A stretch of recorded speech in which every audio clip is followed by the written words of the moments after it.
Buenas tardes, mi nombre es Lidia Gaviria Hernández, soy estudiante de la maestría en Educación, Mención Planificación Educativa. Me dispongo a desarrollar la actividad 1 del curso Geopolítica del siglo XXI, en donde el docente nos plantea dos cuestionamientos. Primero, ¿qué es geopolítica y qué no es geopolítica?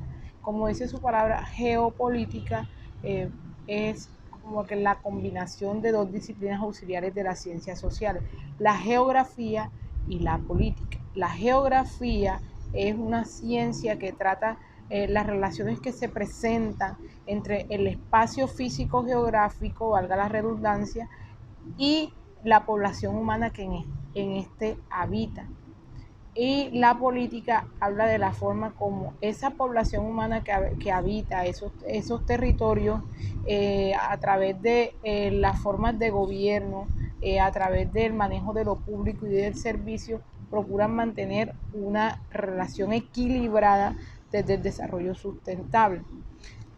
Ahora sí, bueno, la geopolítica la podemos dividir en dos, una geopolítica en el siglo XX y una geopolítica del siglo XXI, está marcada por la globalización. La geopolítica del siglo XX tiene varios pensadores, tiene su origen más o menos alrededor hacia 1910. Entre ellos se encuentra Federico Ratcher. Federico Ratcher hablaba de que la geopolítica es una ciencia que busca el expansionismo, es decir, algunos territorios más dotados que otros en recursos naturales deben ser sometidos por los que menos recursos naturales tienen, para así lograr una nueva forma de distribuir los recursos de una manera equitativa. Hasta allí podemos decir que la geopolítica se basa en 4 puntos importantes. Primero, el espacio geográfico. 2, la población. 3, los recursos disponibles. Y la cultura e identidad de las personas que habitan en los territorios como cuarto. Otro pensador es Rudolf Kehen. Ya este pensador, ya hacia 1920, fue uno de los pensadores que inspiró al nazismo, pues el nazismo empezó a justificar científicamente su accionar de persecución, de expansionismo, de querer dominar territorios a través de el concepto de la geopolítica, precisamente como ciencia nueva, realmente naciente en su momento. Y empezó por eso a mantener como que tres opciones, ¿cómo así? O sea, tres formas para tú poder adquirir poder o influenciar un territorio. Primero, el amalgamiento. En esas dos potencias o dos países con políticas establecidas, sólidas, como Estado, llegan a unos acuerdos en donde ellos llegan a acuerdos de repartición de territorio y de pronto no enfrentarse entre ellos. Tercero, el colonialismo. El colonialismo es someter a una población a través de la inculcación de nuevas creencias religiosas, de nuevas ideologías, de nuevos pensamientos políticos. Y la conquista, pues ya sí es someter a los pueblos y a los territorios y obligarlos a cambiar sus tradiciones y su cultura a través del uso de la fuerza, del conocimiento militar, pues que ha sido como que la que más había triunfado en su momento en el siglo XX. Por eso mismo una de las razones por las que se presentaron las dos guerras mundiales y hasta la misma Guerra Fría. Pues pues se basaba o se fundamentaba en lograr expandir el territorio, lograr mostrar quién tenía mayor fortaleza, lograr mostrar quién tenía mayor control económico, quién era la potencia, sin importar cómo se lograría.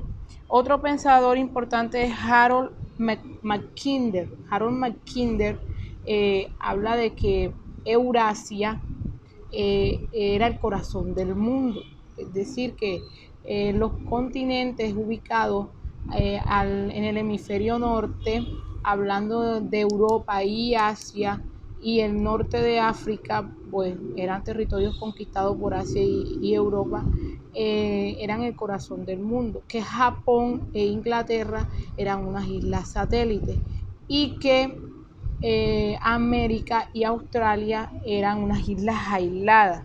Eso se le llamó la teoría de Heartland. Entonces, pues los territorios que estaban entre el centro de Europa, Asia y África, hablando en ciencia cierta, la península arábica, eran los que debían estar en disputa por los recursos naturales que estos eh, poseen. Y la idea no suena descabellada, pues en la actualidad si vemos hay un conflicto geopolítico en Siria y en algunas otras naciones eh, de, de esta zona del continente asiático, pues la disputa por la repartición de unos terceros del control del petróleo, por ser la zona petrolera más rica del mundo, ha hecho que se den diferencias ideológicas, religiosas, de pensamiento, en donde de pronto los hostigamientos militares, la violación de los derechos humanos internacionales, que se legalicen delitos de lesa humanidad, con tal de que estas grandes potencias o lo que se conoce como el imperialismo dominen por completo los recursos naturales de estos territorios. Por último, Karl Haushofer él llevó hacia 1930, 1940 el concepto de la geopolítica hasta un punto muy alto, muy álgido, en donde él dice de que no importa la manera, se vale el todo por el todo para poder lograr la conquista de los territorios. De allí que la Segunda Guerra Mundial, pues tiene esos resultados tan atroces, la creación de bombas atómicas, de armas petroquímicas, de formas de tortura, la infinidad de delitos y de dejámenes que se realizaron con la humanidad, pues lo que se basaba era expandir y mostrar quién tenía el mayor poder económico. Ya la geopolítica del siglo XXI está marcada por la globalización, en donde no solamente debemos hablar de que se deben conquistar unos territorios físicos y geográficos, sino que también se deben conquistar territorios abstractos. Abstractos hablando de que hay que conquistar a través de pensamientos políticos, ideologías, religiones, identidades, culturas, y a través de la globalización ese viaje de información inmediata en tiempo real ha hecho que digamos, el control del pensamiento, de la información que recibimos, se facilite, porque nos podemos confundir fácilmente, y allí nosotros entonces empezamos a ver como sociedad que empezamos a señalar, bueno, pero ¿y quiénes son los malos y quiénes son los buenos?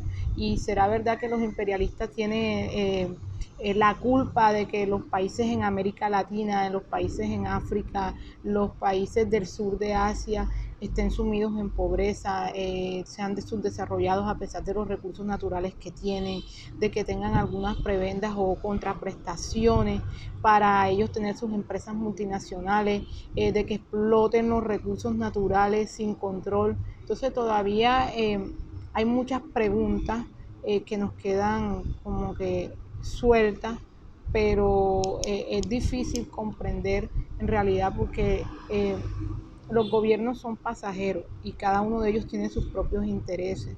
Entonces van mostrando unas formas de desarrollo o de atraso de algunos países. Pero en ciencia cierta sí lo que hay seguridad es que hay unos países que usan sus influencias políticas, económicas, militares, ideológicas para dominar desde el punto de vista, valga la redundancia, político, económico, cultural a otros territorios. Muchas gracias.